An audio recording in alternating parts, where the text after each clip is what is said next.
Ankleshwar railway station વિસ્તારમાં આમ આદમી party ધારાસભ્ય ચેતર વસાવાના સમર્થનમાં યોજાયેલી રેલી દરમિયાન પોલીસે કાર્યવાહી કરી। અંકલેશ્વરમાં આપના 20 કાર્યકરોની અટકાયત કરવામાં આવી। ચેતર વસાવાના સમર્થનમાં આમ આદમી પાર્ટીની રેલી શરૂ થતાં જ પોલીસ કાર્યવાહી કરી આશરે 20 કાર્યકરોની અટકાયત કરી।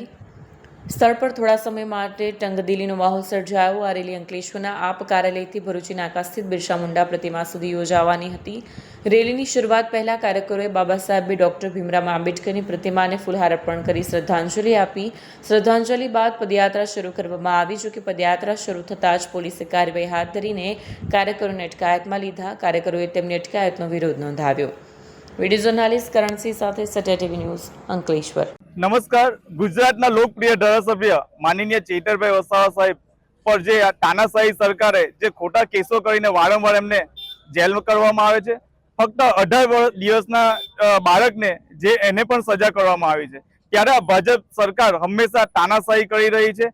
ज्यारे ज्यारे जे अन्याय शोषण अत्याचार हमेशा चेतरभाई एमनी वच्चे आगळ रह्या छे, लोकोना हक अधिकार माटे लड़ी रह्या छे। ત્યારે આ જ્યારે નર્મદા જિલ્લો આખો ચેતરભાઈ વસાવા આમ આદમી પાર્ટી જીતી રહી છે અને તે ભાજપ સરકાર જોઈ શકી નથી। એના વિરુદ્ધ જ્યારે ચેતરભાઈ પર ખોટા કેસો કરી રહ્યા છે અને એમને દબાણ કરવામાં આવી રહ્યું છે।